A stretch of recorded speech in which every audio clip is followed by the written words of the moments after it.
sponsored by Riverside.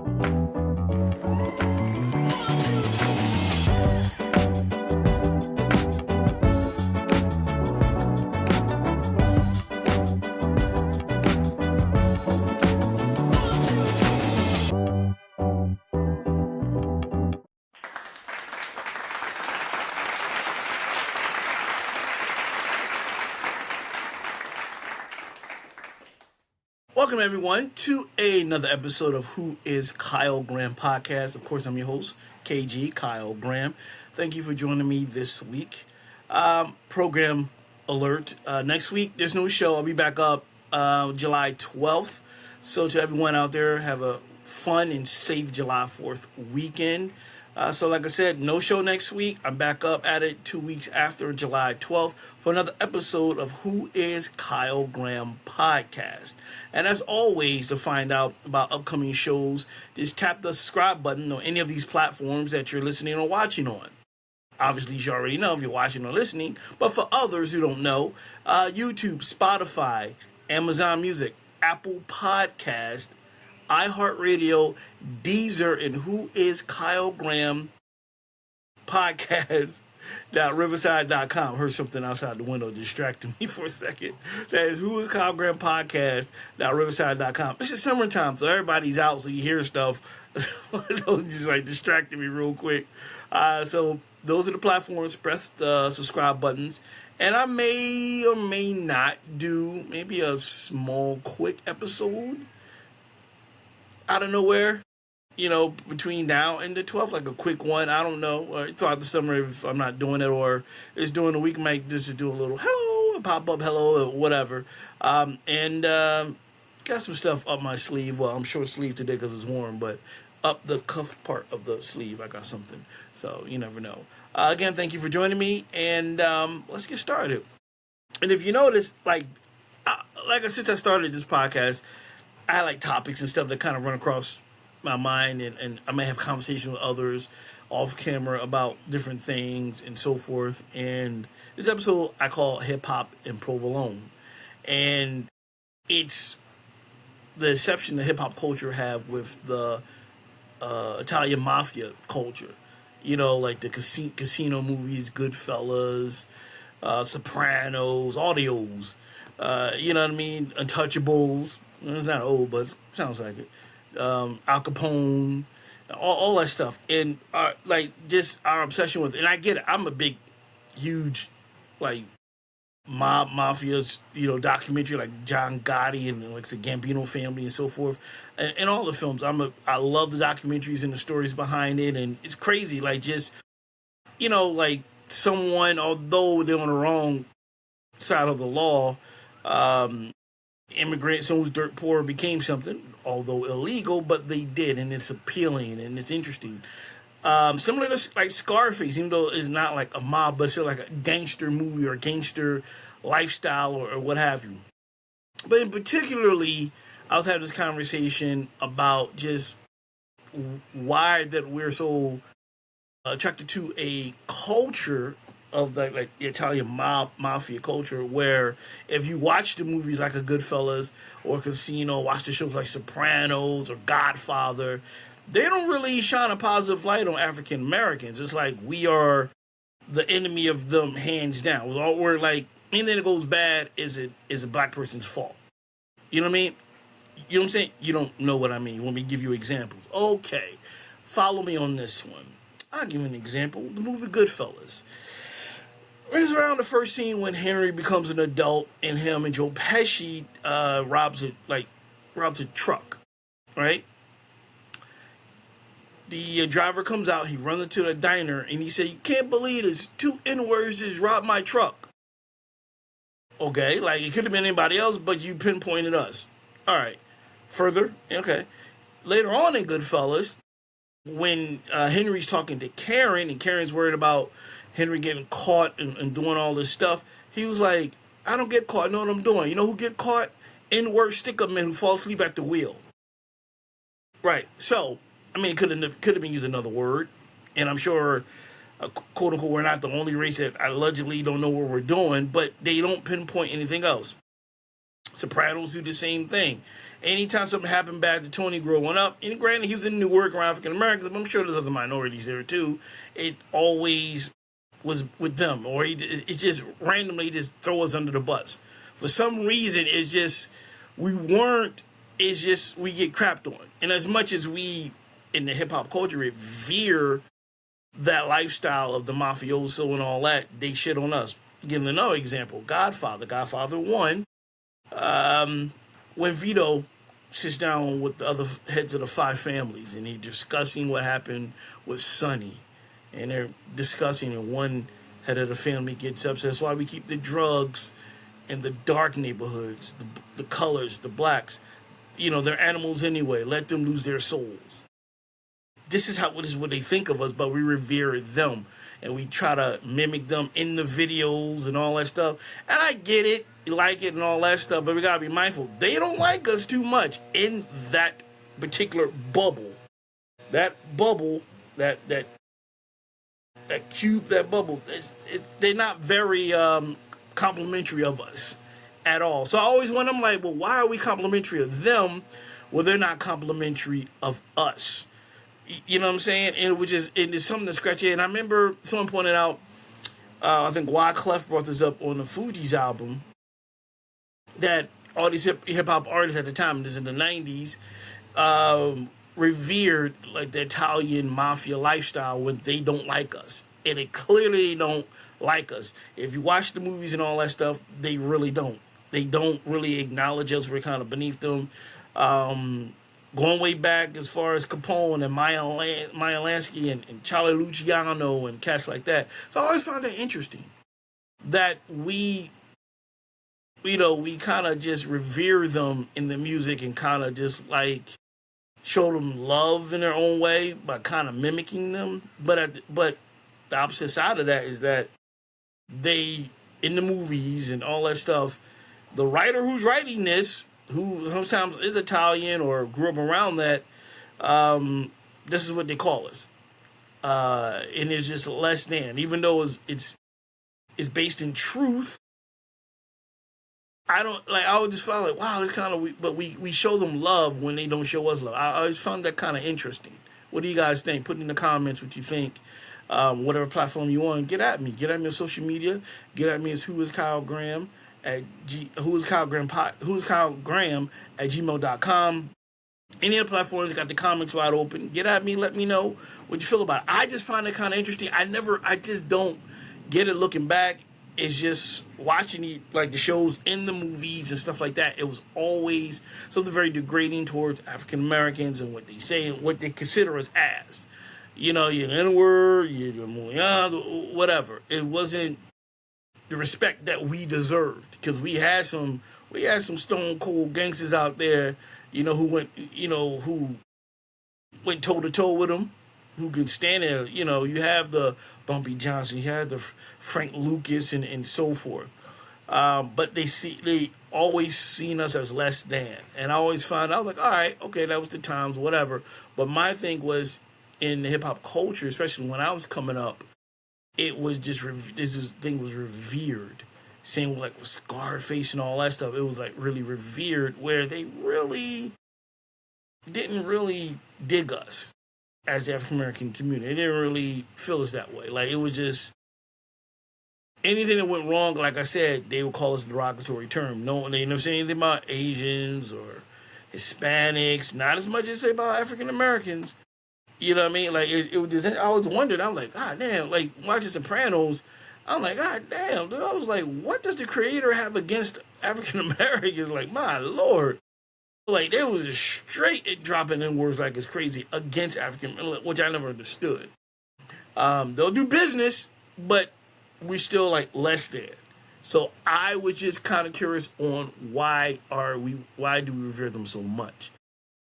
That's just something that ran across my mind. So, like I said, I want to hear your opinions.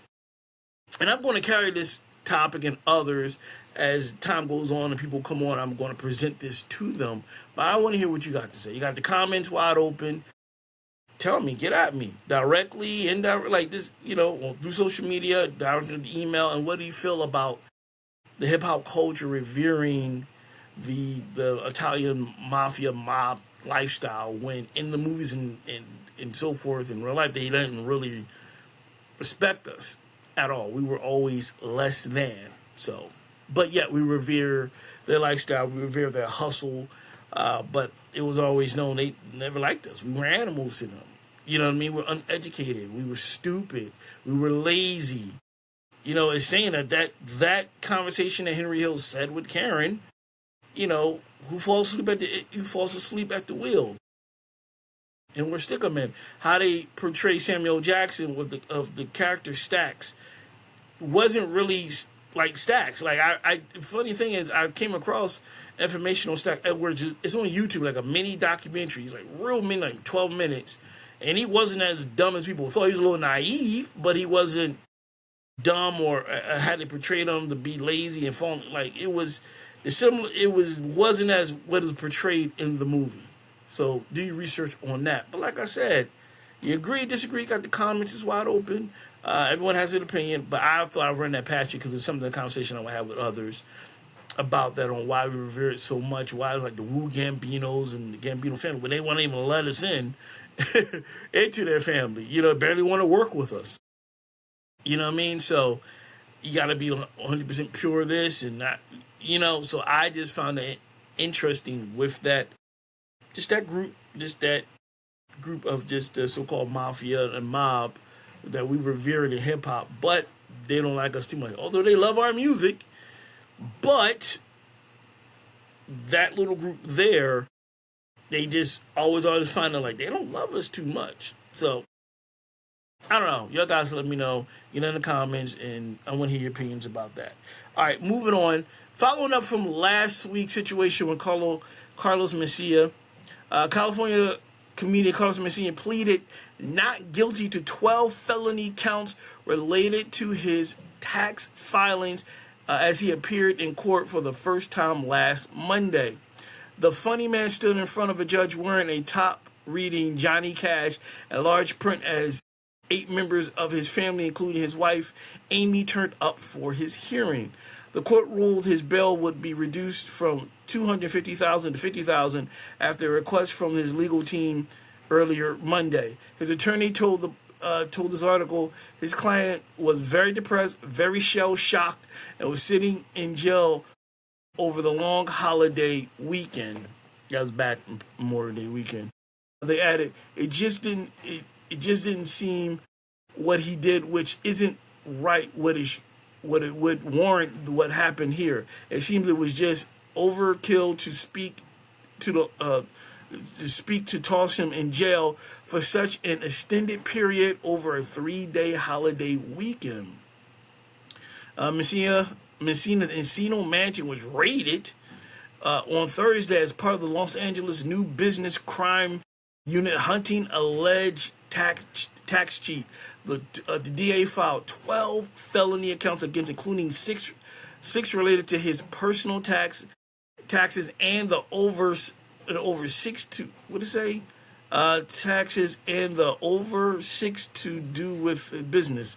Let me do that again. The DA filed 12 felony accounts against, including 6 related to his personal taxes and the other 6 they messed his line up due to dealing with his businesses. So who wrote this? His line didn't come out right. Messina brothers, Carlos' brother, posted his bail and was seen looking distraught in court while a woman next to him put her hand on his back. The comedian looked over to his family once and shook his head and looked down. Authorities claim roughly $3.3 million in personal income and $5.4 in corporate earnings were unreported through Netlos Entertainment Incorporated, where Messia is listed as CEO and owner. LA County DA Nathan Hodgman branded Messia one of the 500 greatest tax delinquents after the comedian allegedly dodged filing for $8.7 million of his wealth over 5 years. He claimed Messia has landed 78 warning notices after the state of California missed out about $300,000 in taxes. A wave of investigations descended on comedian Carlos Mencia at Encino Mansion, where he was arrested as officers moved methodically through the property, hauling out boxes, sealed cases, and bags of materials tied to a sweeping tax fraud investigation. Yeah.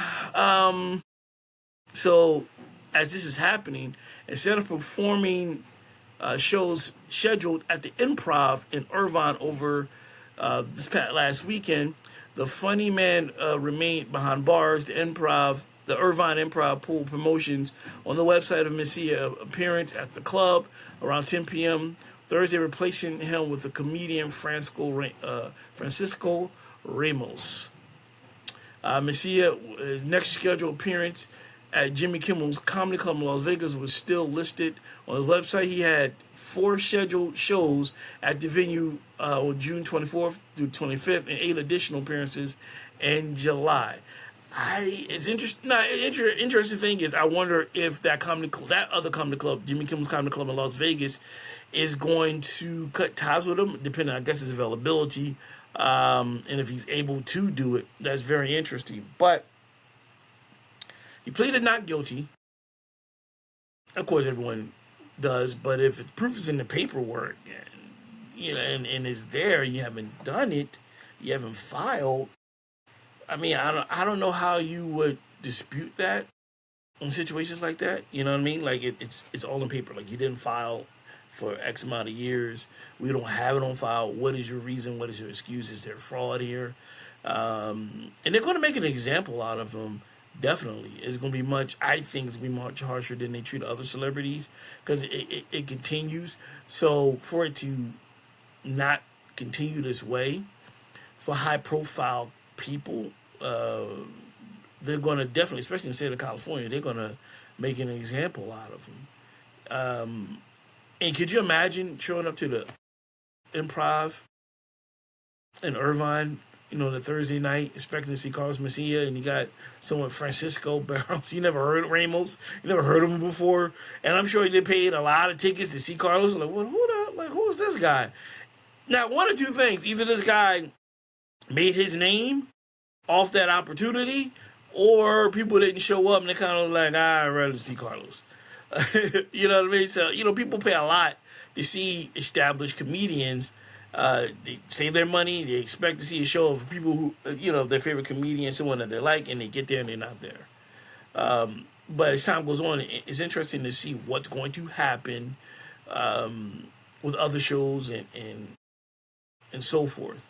They might just like, all right, you can work and until the trial comes up, and I think he's going to have to work, because he look like he's going to have to pay a lot of money back. So I'm thinking you better get all the gigs in while you can, so you can make the money. And if you got to pay the lawyer fees, you got to pay the state back, get that in there. But it also can be a little distracting, because comedians, they do a lot of their material off of real life situations, what's going on currently in their life. And in this situation, I doubt he can speak so much about it, because it's kind of like, you kind of like, you can't go too much deep into it. You can't say too much that might incriminate you. You can't whatever. And then everyone knows about it. So I'm sure it's distracting, trying to be funny when you're not in a funny mood. And this is heavy and everyone knows about what's going on. The spotlight's on you. Spotlight's on you for the wrong reasons. That has to be a lot of pressure. That's difficult to do that. It's, put it this way. If he was just a civilian and this was going on, he can probably go to work, still be a little distracted. People don't know what's going on. But when you're in the spotlight, you're a celebrity, and this is going around, it has to be distracting. And you got to be funny, and your job calls for you to be funny.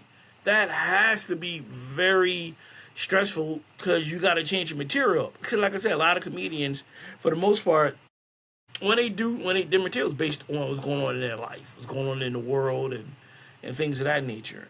And a lot of this is about tax evasion. So I'm curious to see what happens if they're going to cancel other shows, if he's able to still kind of dance around it a little bit, touch up on it, address the elephant in the room and then go about his routine. We'll see. We shall see. All right, moving on. Staying in the world of comedy, Joe Coy and Martin Lawrence set comedy showcase series Pass the Mic. Joe Coy to host comedy showcase series Pass the Mic, presented by Martin Lawrence. Joe Coy will host multi-episode comedy showcases series titled Martin Lawrence present Pass the Mic. The event will be filmed in front of a live audience August 29th and 30th at the Legends Theater at Route 66 Casino Hotel in Albuquerque, New Mexico. Created by the Def Jam icon, Lawrence and Stacey Lyles, Pass the Mic is designed to spotlight up-and-coming talent and stand-up comedy. The project does not yet have a distribution partner. Pass the Mic hails from Magenta Light Studios and Run Tell That Entertainment. It's executive produced by Martin Lawrence, Bob Yari, Joe Coy, Lyles, Ray Proctor, Robert Lawrence, Leslie Snall, and David McPherson. Tickets to the live event will go on sale, has been on sale June 19th. Pass the Mic is about creating opportunities for the next generation of comedians and giving them a platform to be seen, said Lawrence. Comedy has always been about discovering new voices, and I'm excited to help shine a light on talented performers who deserve that opportunity. Martin is an important figure in the history of stand-up comedy and television. Pass the Mic continues the legacy of creating a showcase for emerging talent while bringing together some of the best voices in comedy today, added Bob Yari, CEO of Magenta Light Studios. I think that's a good idea. I think it is a good idea to do that. I think that's dope. To just find out, to find fresh new comedians out there, which I said time and time again on this show, comedy has to be the most difficult art to do. It's just so difficult because on one level, it's hard to make people laugh. It is. It's just a difficult thing to do. On another level, is that now everything is, you got to be careful what you say. You're kind of limited. You can't really say too much. You know what I mean? Like, there's just a box they put around you now because everyone is extra sensitive on what you're saying. Even though you are joking and having a good time, people may take it personal. It's a different time. Like, it's so difficult to present materials that you may or may not cross the line. You know what I mean? What I might find funny, you may not. What I might find funny, you may find offensive, or vice versa. It's a very difficult thing to do. And so kudos to those who pursuing it as a dream. You know what I mean? Like, it's difficult to make a room full of people laugh. It's difficult to make one person laugh. I'm always in awe when I see stand-up comedians just make a whole arena laugh. Like he or she controls it. Like, they control your emotion. They can make you angry. They can make you laugh. They can make you think, make you laugh, cry, be angry all at one time just by saying a joke, a story, or whatever. And that's a crazy, responsible power to have. And it's difficult too. You know what I mean?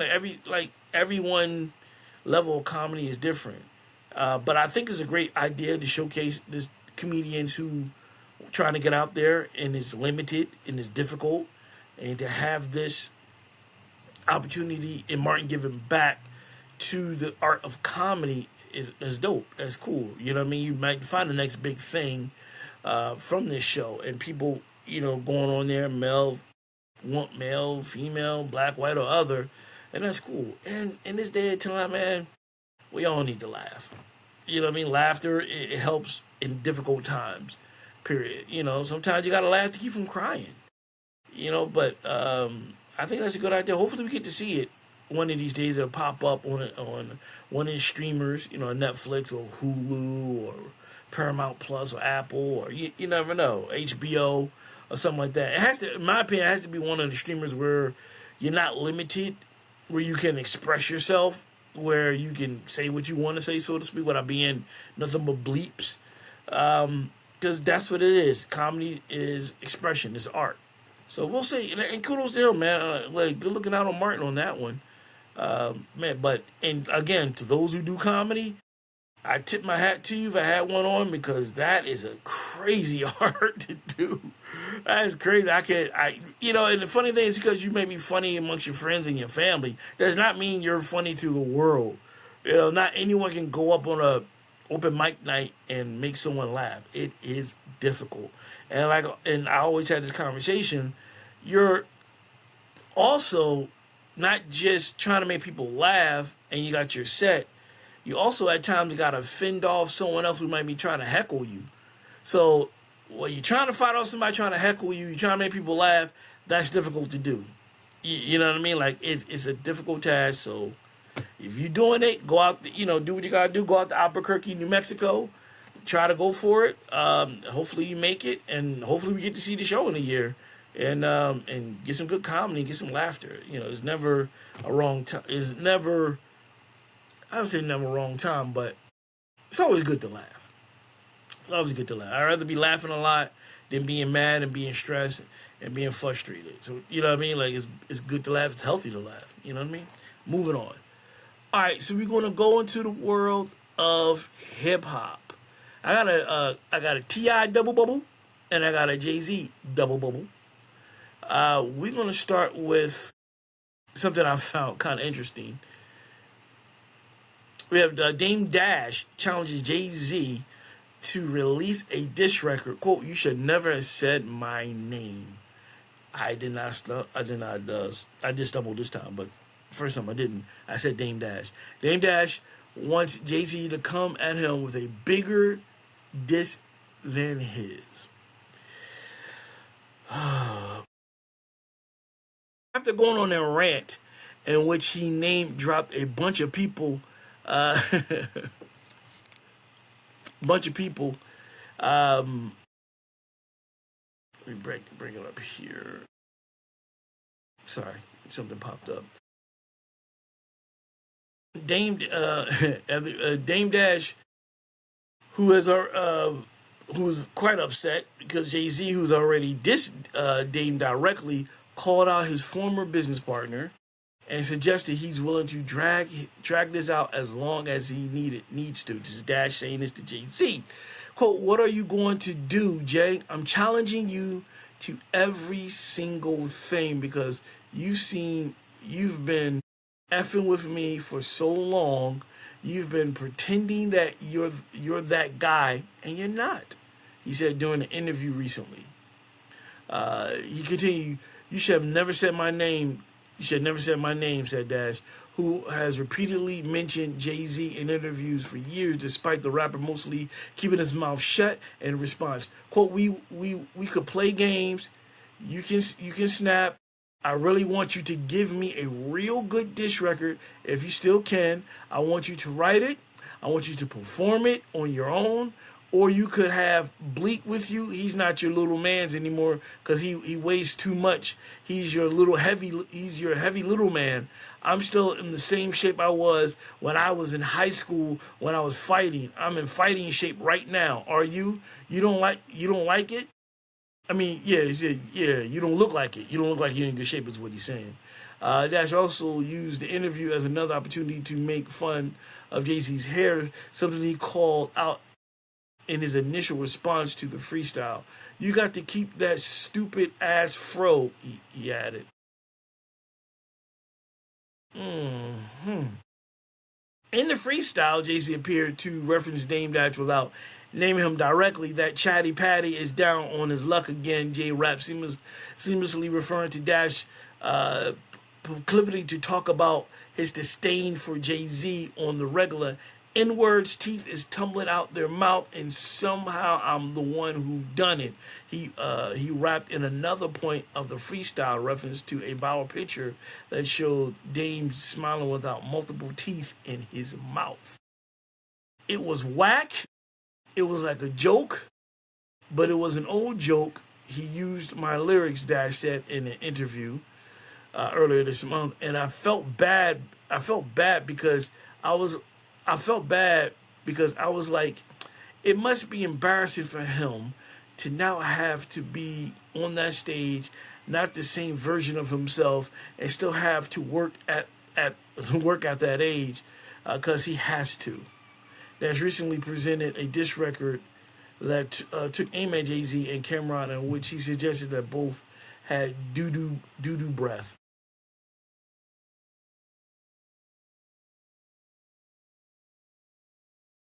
Okay, all right. I'm not gonna go back on what I said a couple of weeks ago. All right. I still give um Dash's balloons on being one of the cats that got Jay Z where he is. Like I said, Michael couldn't do it. Jordan couldn't do it without Pippen, Horace Grant in the first run, and of course later on with Dennis Rodman. I don't think Jay Z could have did it without Biggs or Dame Dash. However, right now in this stage in his career, he's beyond that. And the statement like, it's a shame that you're still working at this age. Um, what's wrong with still working? Because Dash, you're still working. And what he meant was billionaires don't work. Billionaires do work. You got to keep the money coming in. You have to keep the money flowing, because like if you don't and you stop all businesses, your money runs out. You want to keep the money going and going, generational wealth. You want to build and so forth. Now, he says Jay-Z don't still have it and all that stuff. I direct you to the shows he got in Yankee Stadium that sold out immediately so fast that he had to add on a third show. And like in the shows I'm sure he's going to do, like I said, in Los Angeles and Paris and all that stuff, I'm sure they're going to sell out also. Um, you can say sour grapes. You can say he's hating on them. I don't know. But at the end of the day, a diss track, we don't know anything about Dame rapping or writing for himself. I don't know anything. I never heard him. Maybe he can behind the scenes. I don't know. Um, but if he think he could take Jay on one in a diss track, all right, let's do it. Let's just do it. Let's just do a diss track. Let's just go at each other. Better yet, what I always say, you got a problem with someone, let's get them in a boxing match and a challenge match for charity. Go in the ring and beat the shit out of each other and make money and raise money while you at it. You know what I'm saying? Like, let's just go at it. Forget the words. Forget all that. You poking fun at his teeth, you poking fun at his hair and his age and all that stuff. Get in a boxing match, a challenge match for charity in Brooklyn or Harlem or in the Garden, and just beat the shit out of each other for charity. Get it out. Get that shit out. You know what I mean? Do a versus. Ain't gonna last long. Do something. Raise money for charity. Take all this anger and angst and all this stuff and do it and make it for a good cause. Let's do it that way. I don't see what Dash is talking about in terms of he don't have it anymore. Apparently he does. I mean, that's his opinion. We know what it's about, opinions. That's his opinion. But clearly, it's like, well, he's doing pretty good on the performance side. And I don't think he technically has to work. I think he wants to work. And it's nothing about, like, I don't know, and correct me, everyone. I'm sure a lot of rich people still work, because you got to keep the money going. You got to keep, that money can go at any time. You can stop, shut all businesses down, or you're not watching over your businesses. You can lose your money in a plethora of ways. And I don't see no problem with that. Somebody got to run your businesses. You know what I mean? Like, that's how you make your money. You got to keep the businesses going. You want to do it. That's how you bring it in. And sometimes these business billionaires love what they do. Dame, he's still working, and he's allegedly a millionaire. So why can't Jay work? Who's a billionaire? Why not? But again, like I said, it's easy to say sour grapes and all that stuff, and I'm not going to say all that. But it's that's low hanging fruit to say that. But a diss track to go one on one, I think is asinine. because I think he knows Jay's not gonna do it. Like, he ain't gonna, like, nah, he ain't gonna, I'm just gonna call him out because I know he ain't gonna do it. And then he doesn't do it, then he'll just say, "Oh, he's scared. He can't go up against me." You know, he's not going to. Then again, like I said, when you think Jay-Z's not listening, he's listening. Hence the freestyle he did at the Roots picnic. He dropped it all. He wait. So he may bring something up in 2 weeks, the 10th, the 11th, and the 12th at Yankee Stadium. When Jim Jones was like, that's what he thinks he's going to drop his masterpiece. You know what I mean? Like right then and there, his quote unquote hip hop version of I Have a Dream disc during that time. And it's possible. The Roots picnic was preliminary. You know, a little warm, a little scrimmage. Scratching. So let me just test something out here. See how y'all appreciate it. The afro. So what, my man got an afro? Who cared? I could care less. I saw they did like a little. It came across online, like a real quick mini documentary about the whole hair situation, why he grew his hair out, and it was based on his daughter, Blue, who didn't. When she was younger, didn't like her hair. She didn't like how it looked and all that stuff. So Jay grew his hair out to show like my hair is the same way as your hair. It grew. He locked it and so forth.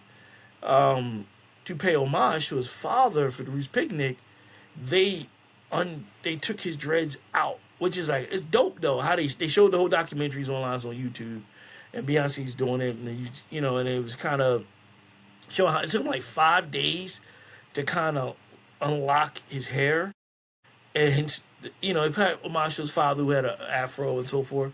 That's kind of dope. I mean, man, if the man wanted to wear a mohawk, that's his business. That doesn't bother me. But apparently it bothered Dame. His hair, his afro and all that. Like, that's his hair. He can do what he wants. Why does it bother people so much when someone does something different with their appearance? That's their appearance. That's them. Why do we judge them? Who gives a fuck? I don't care. Man, walk around with a mohawk. Wouldn't care. Man, walk around with a cat on his head. I don't give up flying. It doesn't matter to me. Like, he's not hurting nobody. He's not harming nobody. It shouldn't be an issue mocking the afro. Like, he got an afro. You know what I mean? Other people out there got afros rocking it. You know what I mean? Like, that's what he wanted to do. And the fact that, he had dreads for like, I think he said, maybe 8 years now? I think like 8 years. That's what he wanted to do. That's what he wanted to do. He liked it. Apparently his wife liked it.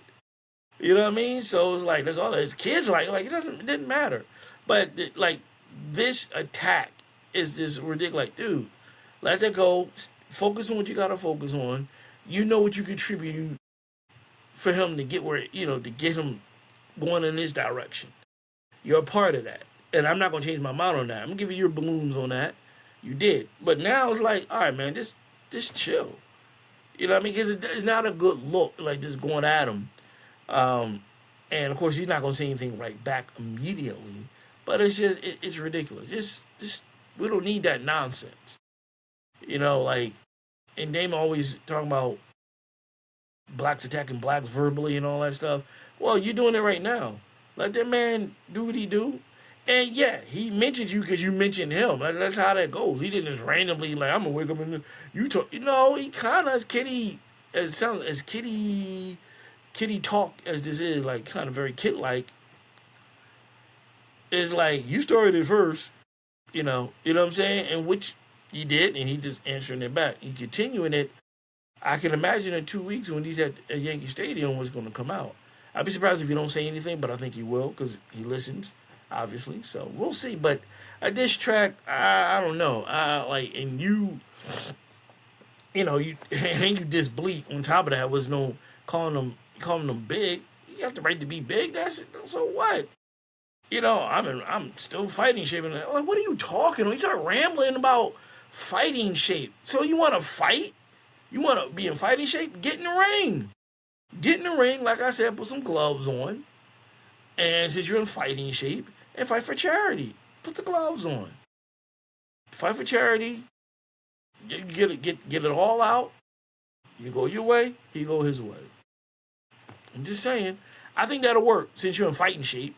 You know what I mean? You're in fight shape since you were in high school. You're a fighter. You want to fight? Get in the ring. Do it for charity. You know what I mean? You got the referee there. It's organized. I'm just throwing it out there. All right, staying with Jay. Jay-Z has a documentary series set at HBO.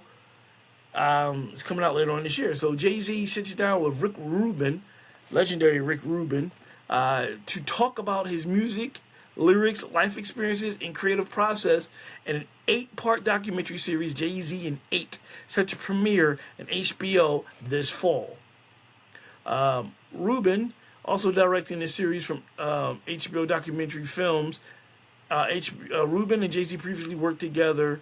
Rubin produced Jay-Z's landmark 99 Problems for the Black Album in 2003. Jay-Z in 8 is this is a big name, is a Tetragrammaton production. Name their company that. Rubin executive produced with Sean Carter and Daniel Kaluuya. Leah Matamore and David Rogue served as producers. It goes on to, and it continues, and it goes into the clip. It's a breakdown of everything he did, 8-part series, similar to The Last Dance they did with Michael Jordan back in 2020 during the COVID era. It was like 8 or 7-part thing, breakdown from beginning to the end, and so forth. Rick Rubin, y'all know who Rick Rubin is. This dude is an icon in the industry. Helped start Def Jam with Russell Simmons, and I think it's going to be dope. I looked at the teaser. It doesn't show much, which I kind of like that. I kind of don't like trailers that show too much. I kind of like trailers that kind of keep you guessing, and at the same time, like, oh man, keep you intrigued. And we all know once it drops in the fall, so around the time it drops in the fall, is right where Jay is going to perform in Los Angeles and in Paris, again celebrating the 30th anniversary of Reasonable Doubt. And I think it was the 25th anniversary. I want to say Blueprint. I want to say 25th. Yeah, 25th anniversary of Blueprint. We all know once it dropped, everyone's going to run the dash and get his opinion on it. So it's going to get even more interesting. It's going to get even more crazy because everyone's going to be curious on what his comments will be about the 8-part documentary. I think it's going to be good. At the end of the day, because you rarely get a sit down interview with Jay, and he's very private, very kind of keeps his card close to his vest, and his opinions on different things. Like I said, when you think he's not paying attention, obviously he's paying attention. Hence the diss record. You don't always have to answer to every bullshit thing about you that's out there. You know what I'm saying? Some people just take it with stride. Some people wait till the right time to say something. Some people don't say anything at all. But I think the documentary is going to be dope. I think it's going to be cool. And even more, like I said, controversy creates cash. And I say that because we all know Dash is going to shit on it big time. He's going to shit on it big time. Because he's going to say, all that is lies, it's this, and this. That never happened. It happened like this. So that's more the intriguing part of it is the comments coming from him when the 8-part documentary drops in the fall. That's gonna be interesting. And look, between now and when the documentary drops in the fall, it's gonna be a lot of Smiley's gonna be on Dame Dash also because he's gonna comment on it. He already said something about the Roots picnic, and then 2 weeks we got the July shows at Yankee Stadium. Then we got the documentary coming out in the fall. It's gonna be interesting. But like I said, it's one of those things, man. Just focus on your thing. Just do your thing because it doesn't look good when you're going after someone. For what reason? What's your end game? What is your end game? Going after him. And you should never said my name. Well, I think you kind of been talking about him a lot also. And at the end of the day, it's like no one's gonna. After a while, no one's gonna let people talk shit. Sometimes enough is enough. You keep going and keep going. Someone's gonna say something. Someone's gonna push back. And this is what he did. And he did it in the form of the diss track at the Roots picnic. So. I don't know. It's gonna be interesting next couple of months. And it is actually kind of funny to to get Dame's opinion about what's going on with Jay-Z and stuff, because it's laughed. It's funny to me, and it's kind of shaking my head at the same time. I was like, you're not looking very good. And it's like, now, some stuff he says kind of poignant, makes sense, and I understand, but overall, it's kind of like, dude, just. I think the biggest thing to do and the better thing to do is like, all right, well, good luck to him. He cool. I'm doing my thing. This is what I'm promoting. I'm doing this over here. He doing that over there. I don't want to talk about the past is in the past. You know what I mean? We helped build something that's not there no more. I got something right now for the present and the future. Let's focus on that. I don't want to talk about the past anymore. Let's just move on. This is where I'm at. This is what I'm trying to do. I'm trying to do this. Don't care what the other man is doing. Don't care what he's saying. I don't care about that. This is what I'm trying to do. I think that would be better than kind of, just saying, just taking shots. It's like, what's the end game? What's the end game? But I have your end game. So you're like say you're in fighting shape, get in the ring. Do it for charity. Pick your charity. And then y'all go at it. Boom. Then you leave it there and just keep it moving. And nothing else you can say. He beat you, you shut the fuck up. You beat him. You know what I mean? You can say you beat him in the ring. You knocked him out. You're the better fighter. You're the better man. All right. Staying in the world of hip hop, I got a T.I. double bubble.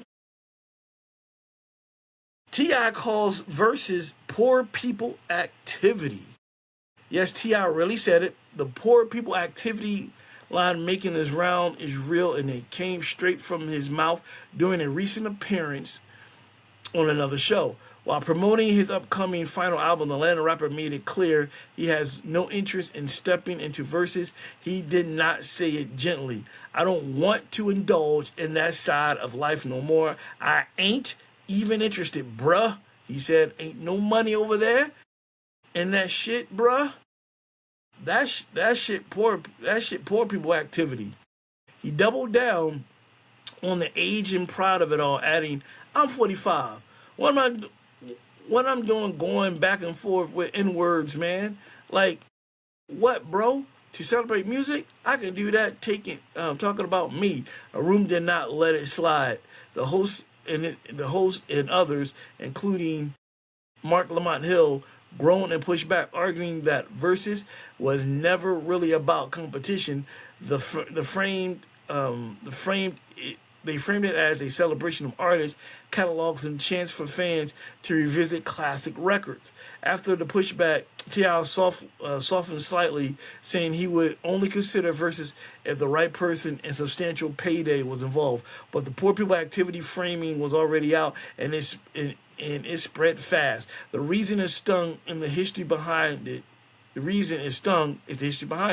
For years, T.I. was one of the loudest voices chasing a Verzuz. He publicly challenged 50 Cent back in 2020, telling him to pull up his best 20 records and revive that call as recently as February 2026, only for the whole thing to curdle into a personal back and forth and a run of diss tracks. He also floated potential matchups with fellow Atlanta heavyweight Jeezy, so watching him suddenly brand the platform poor people activity read to a lot of people like sour grapes from a man who could never land the battle he wanted.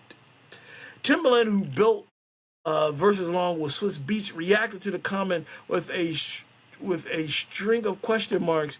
He had reasons to. The platform has hosted a who's who of black music from the Isley Brothers, Babyface, and Earth, Wind, and Fire to Brandy and Monica, Patti LaBelle, Gladys Knight, and Teddy Riley. And it found new life last year with the No Limit Records and Cash Money Records showdown, calling all of that poor people activity did not just dismiss a format, it brushed off a long list of legends who chose to stand on that stage. The backlash online leaned all the way into the hypocrisy. Fans were quick to point out that T.I. grew up far from wealthy himself, and that he has spent the better part of a year practically begging for Verzuz before deciding the money was not there. Others felt bigger problems was the disrespect baked into to the phrase. Since Verzuz has put real money back into the veteran artists' pockets and given fans a free way to revisit the music they love, the takeaway from Meanie was simple. He could have just said he was not interested and left the poor people activity part. Context helped explain the timing.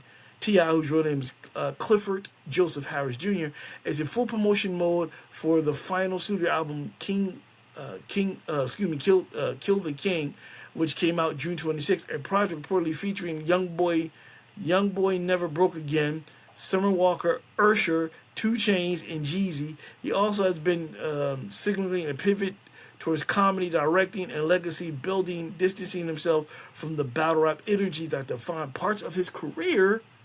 Framed that way, the Verzuz dismissal fits a man trying to close one chapter, even if the words he chose to do it with rubbed a lot of people the wrong way. In the end, the poor people activity comment may say more about where T.I. is in his own head than about the Verzuz itself. The platform is still standing, still drawing legends, and still giving fans a reason to tune in. And the same artist now calling it breath.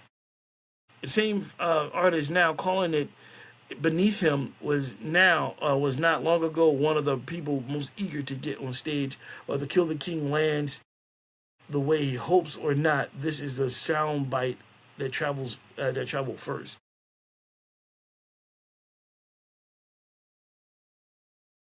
I'm gonna say this, and then I'm gonna go into talk about the Kill the King, John.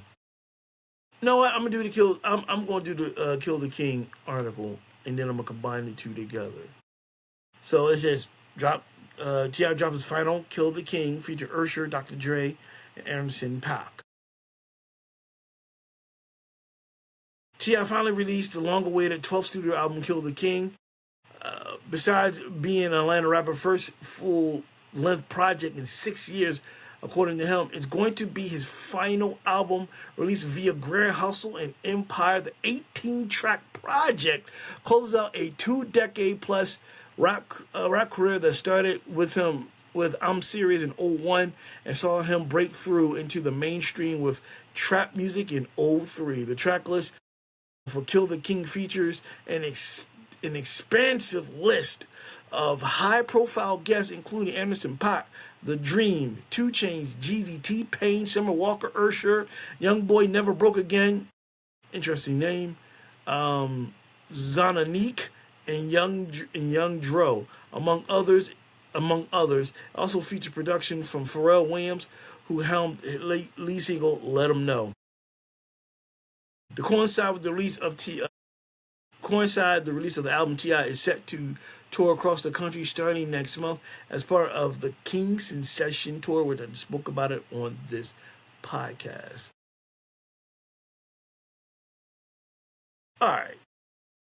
The whole poor people activity thing, yeah, that doesn't make any sense to me. I think it does take away from the fact that, while you're promoting your final album, you're slapping people in the face. And a lot of your fans are into Verzuz. And it's not a poor people activity. I think that was just a wrong thing to say.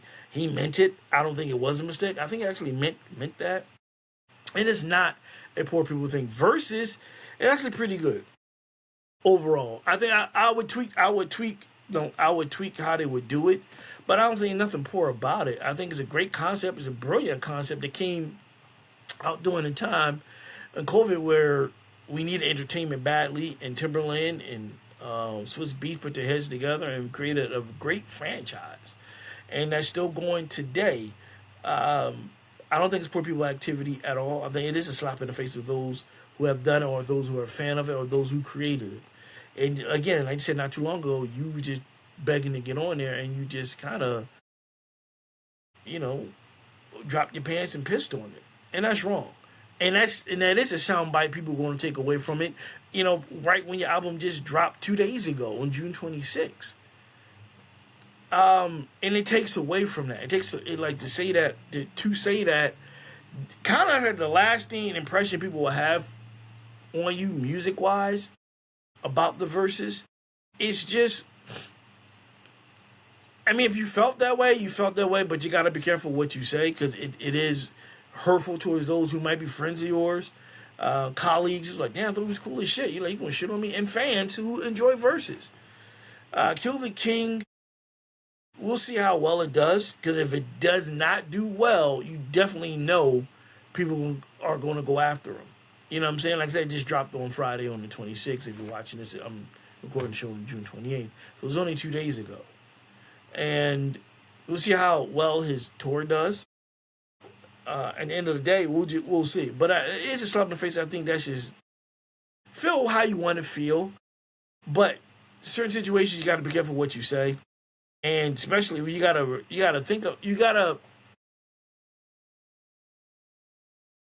think about just not too long ago you wanted to be on there, then you crap on it.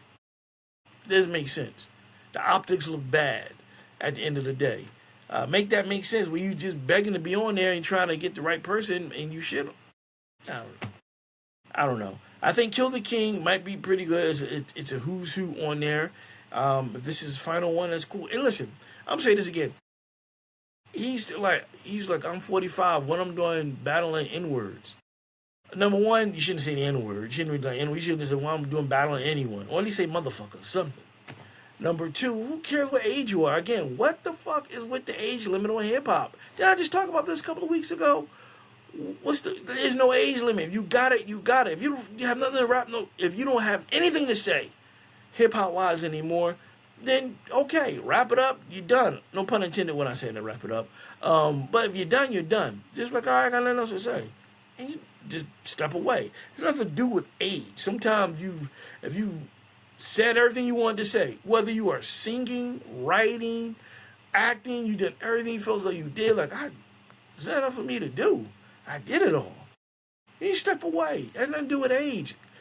You know what I'm saying? Like, it doesn't matter. Sometimes you conquer everything on an early part of your life, especially if you start out real young. Like, I did everything I wanted to do. Now I'm trying to find something else to do. So that's cool.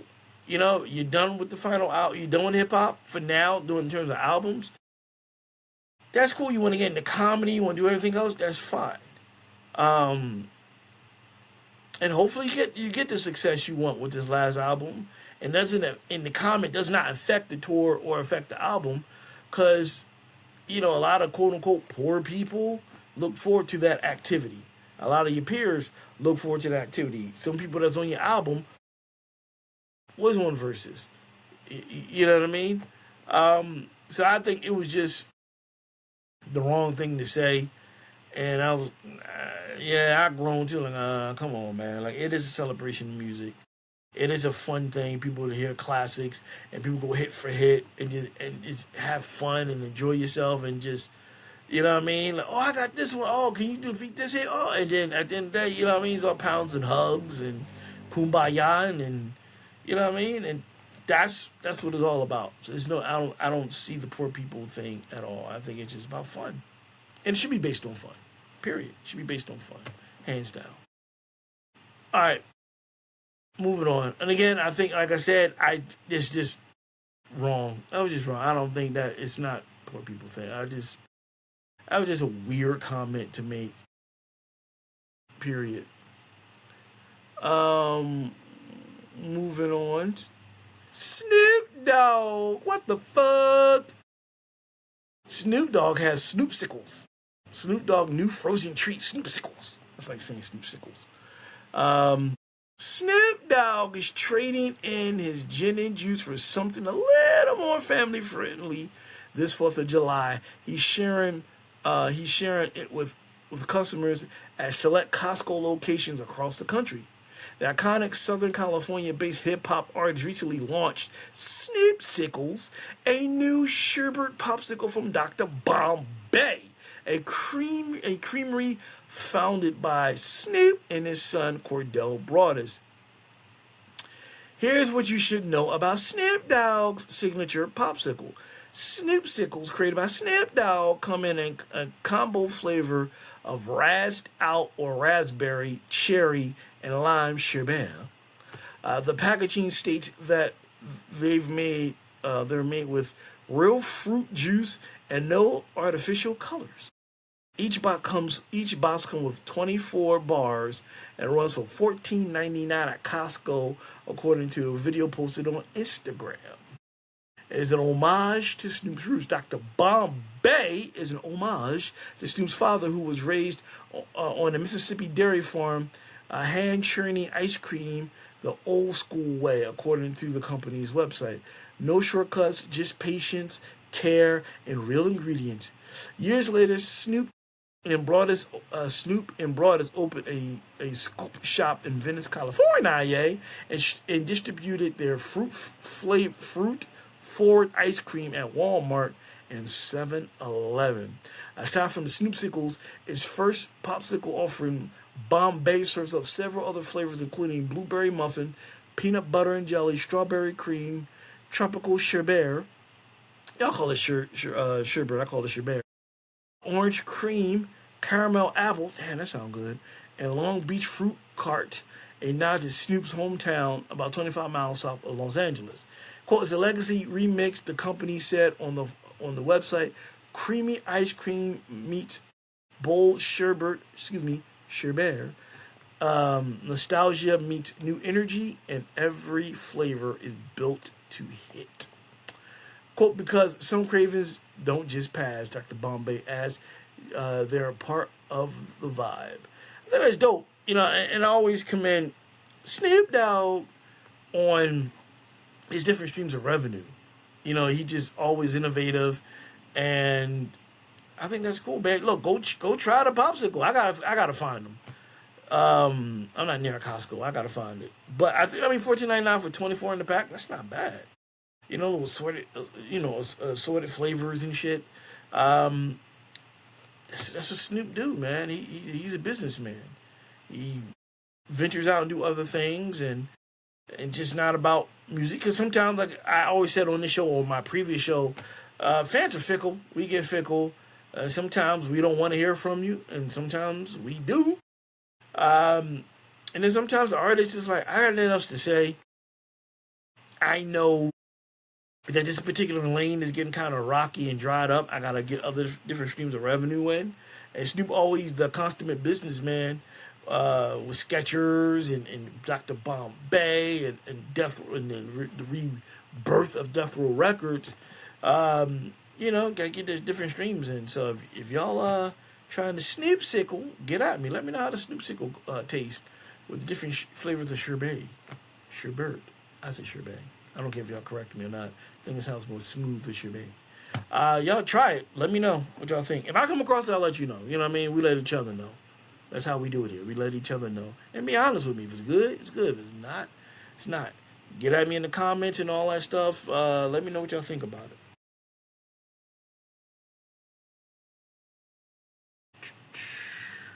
Big Tigger arrested on aggravated battery and cruelty to children charges in Georgia.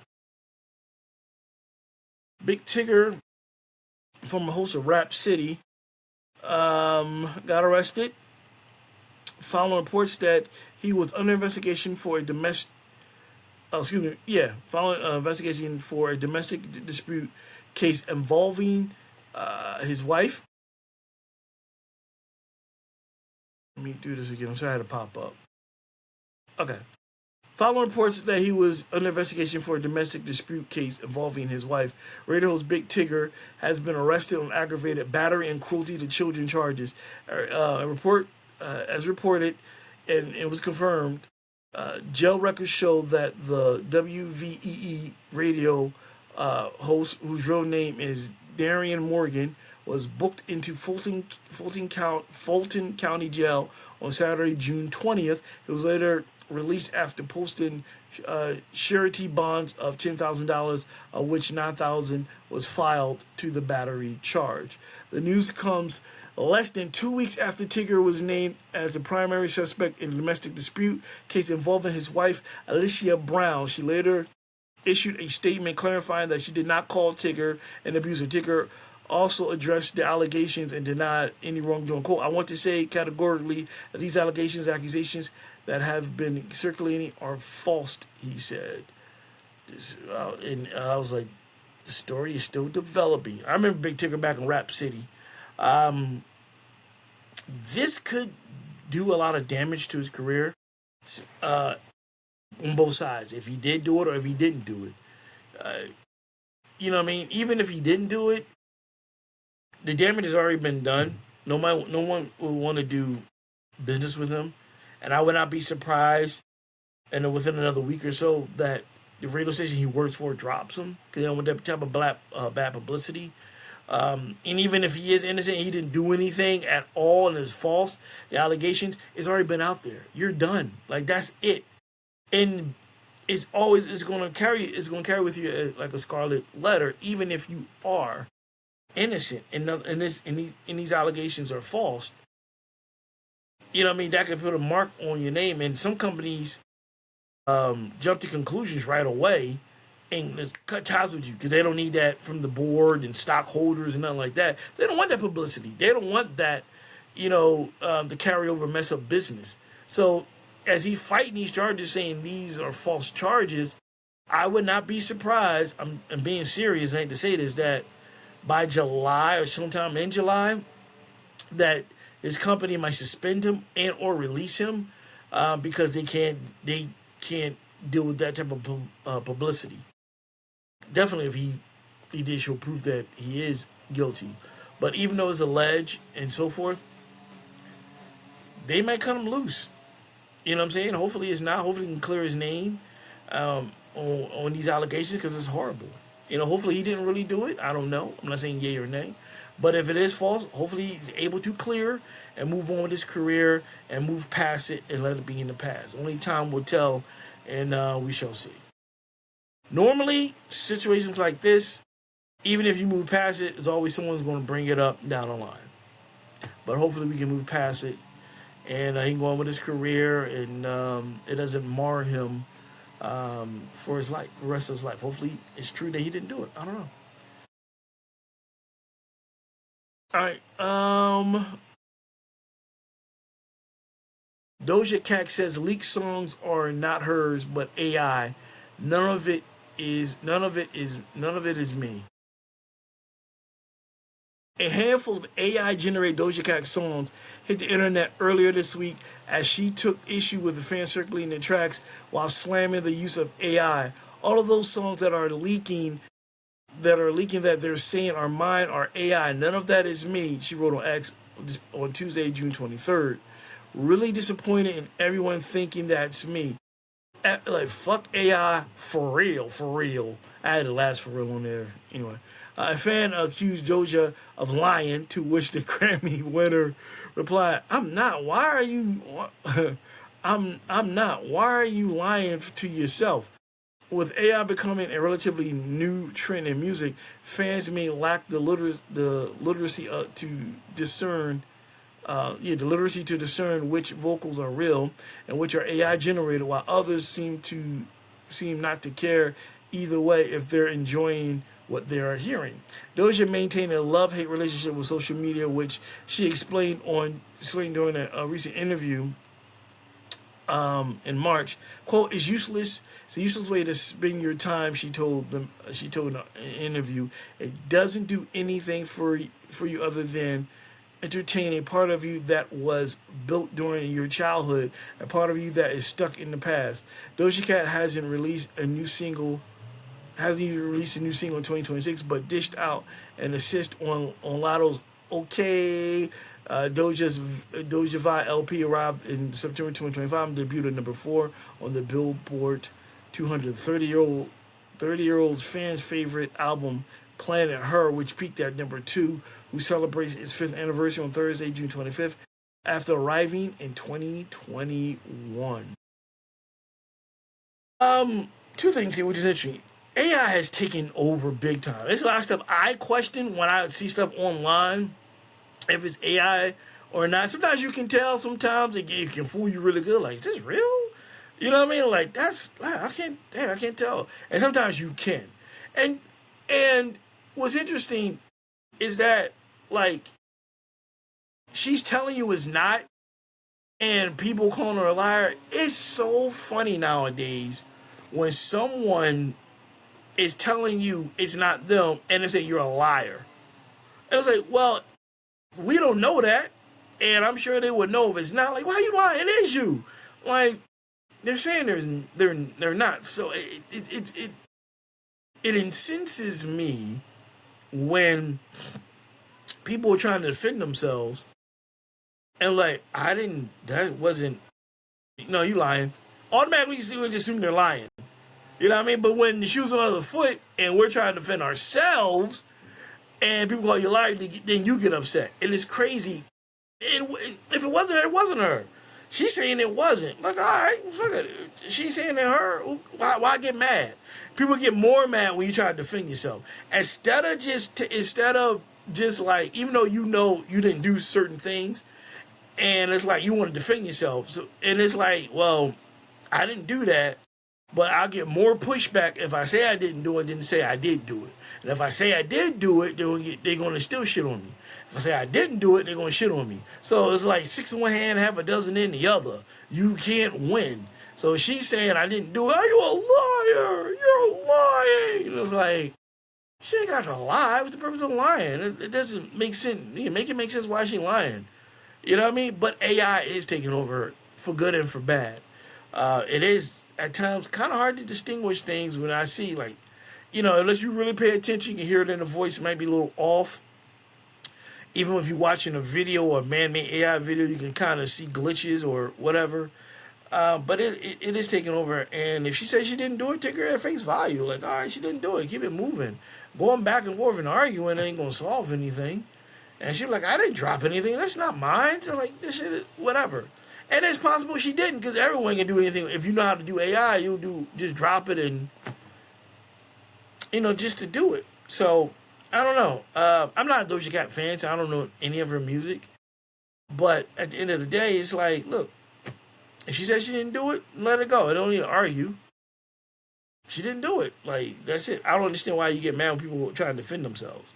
Oh, man, you lying. You lying. Like, how do you know if she's lying or not?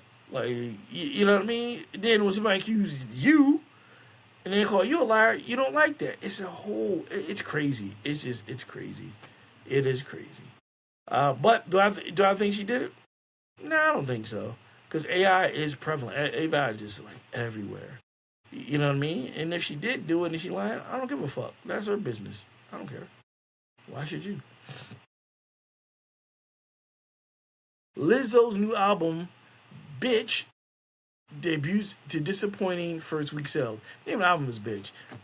Like, you couldn't come up with a better title, Liz. Come on. Lizzo's new album debuts shockingly low sales 3 years after backup dancer controversy.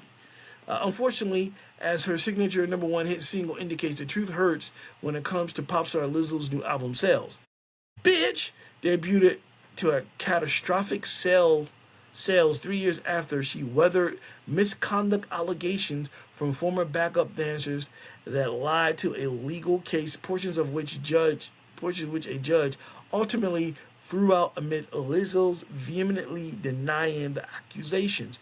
While Lizzo's 22 album special hit #2 on the Billboard 200, Bitch missed the publication's ranking altogether, though it did appear on the Billboard Top Album Sales chart at number 46. According to the data provided to this article by music industry data services Luminate, Bitch, which dropped June 5th, moved 2,649 units in the first week of release, a number that fell to 650 across the LP's second full week of availability.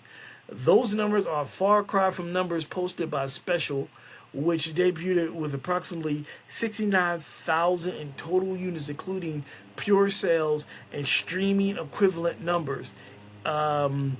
Despite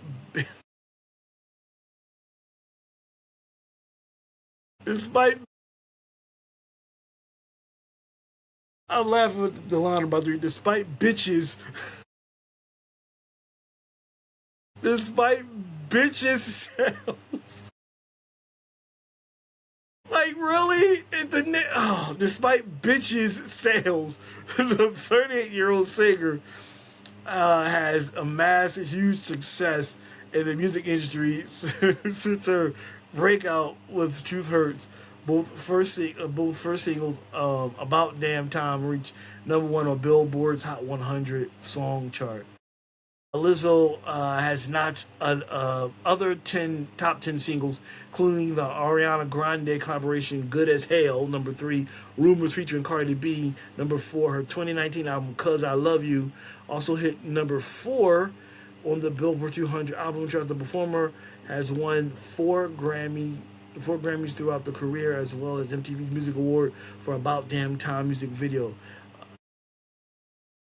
Lizzo's legal trouble surfaced in 23 when three backup dancers sued her over various claims, including allegations of sexual harassment and creating a hostile work environment.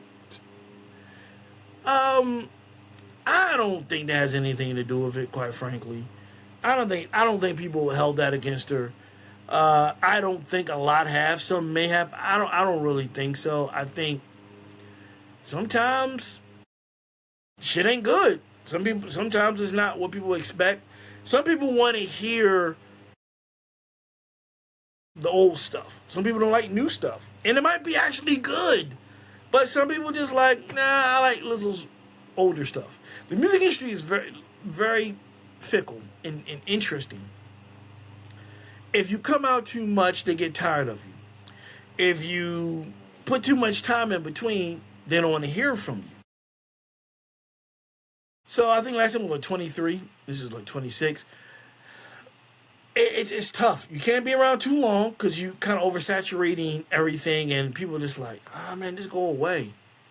And then you go away, and then you come back. They be like, I wish you just stayed away because we don't want to hear this. You know what I mean? Like we want you when they perform, play the hits. And sometimes you don't want to play the old stuff. You got new stuff you want to do. And she might not sound the same. They might got a different producer and just want a different new sound. That's the tough part about being an artist in the music industry. You know, it's tough. Dig the move, right? Sometimes your greatest success can be your worst enemy. You know, because you can make it so successful the first time. Anything short of that is a flop. And it might be solid. It might be actually the sales might be solid, but it's not as big as the first one or the second one. And the music might be like, as the kids say, chef kiss, but the sales are like in the toilet. So it's tough and it's different. And I don't think the allegations of the whole situation with the women and I don't think that has anything to do with it. I think sometimes, again, we're fickle. As human beings, as fans, we're just fickle with music and television and movies. That's us. We are. We're a bunch of fickle sons of bitches. You know? The title, bitch. Bitches. Bitches sold it. Like, oh my gosh. Again, the title. Okay, you have kids listening to the album, right? And granted, people don't buy albums anymore. You download it. You're playing the music. And it was like, what song is that? That's Lizzo.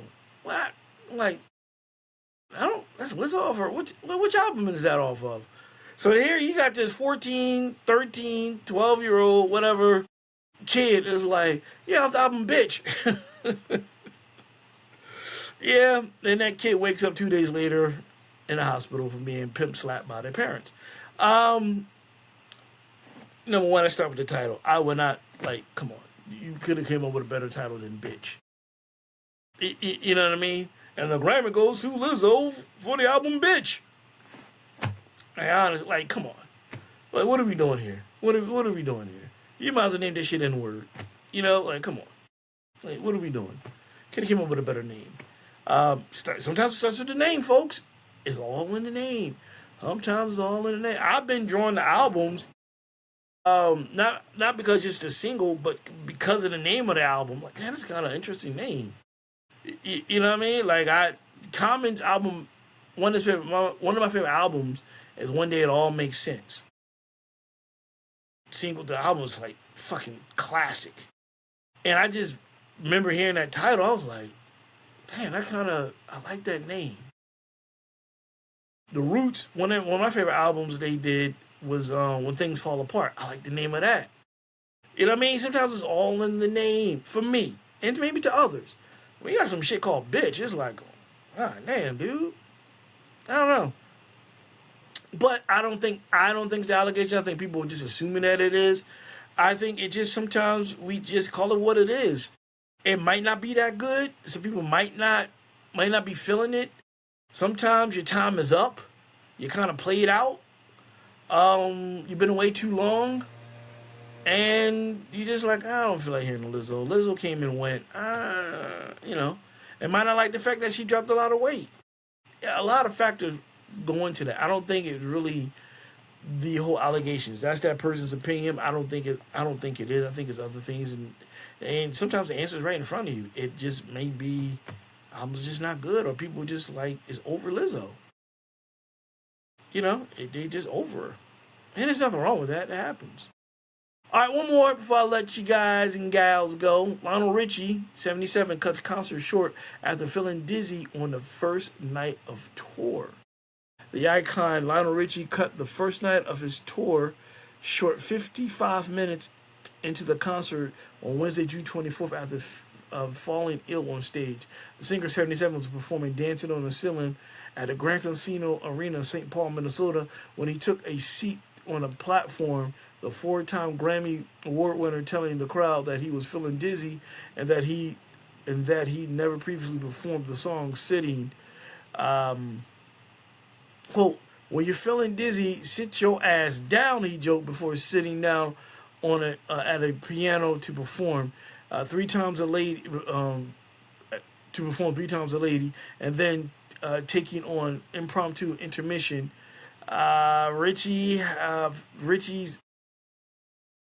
Richie's 5 band member stayed on stage for 15 minutes before leaving as recorded music played.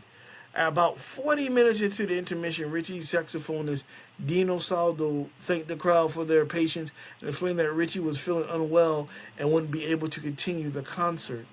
Videos of the show included one shared by the Star Tribune, Minnesota music critic John Bream, who captured Richie taking a seat on X. Leaving the show, one fan told the newspaper that she was super bummed because it was her first time seeing the American Idol judge in concert. In contrast, another told the newspaper she was grateful for his performance considering his age, and that he wasn't surprised he had to sit. Shortly before the show, Richie shared a thankful photo of Instagram with the caption, "Opening night rehearsals, sound check, showtime tonight, St. Paul, Europe."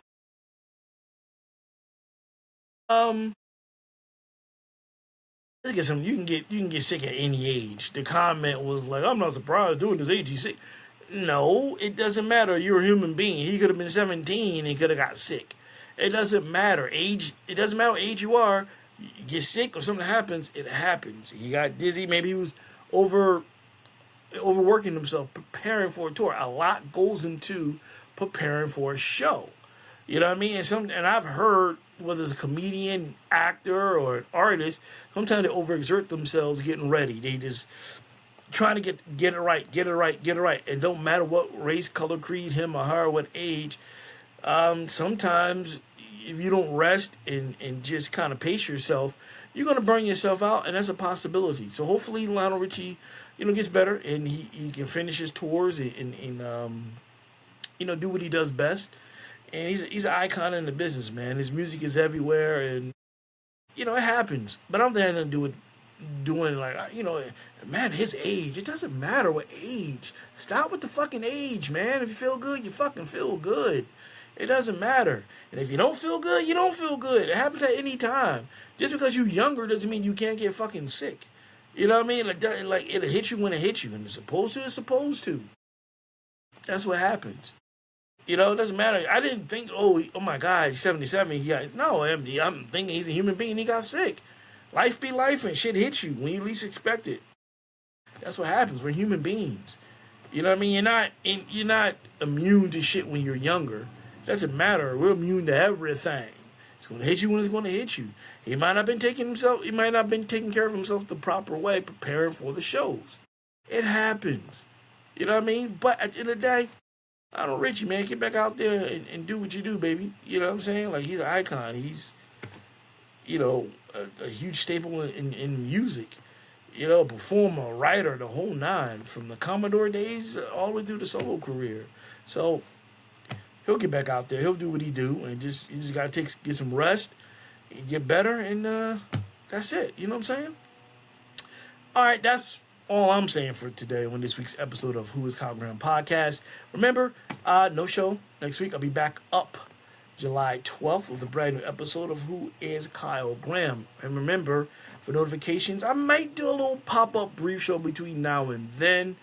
Press the subscribe button and get the notifications for bonus shows and just weekly episodes on Who is Kyle Graham podcast .riverside.com, Apple Podcasts, Amazon, Deezer, iHeart, and Amazon Music. And as always, everyone, stay positive. Keep your head up. Stay focused.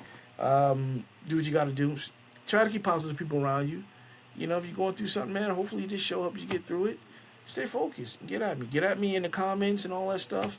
That's it. Enjoy your July 4th holiday weekend. Be safe. Have fun. And I'll see you in 2 weeks right here on Who is Kyle Graham podcast. I'm out.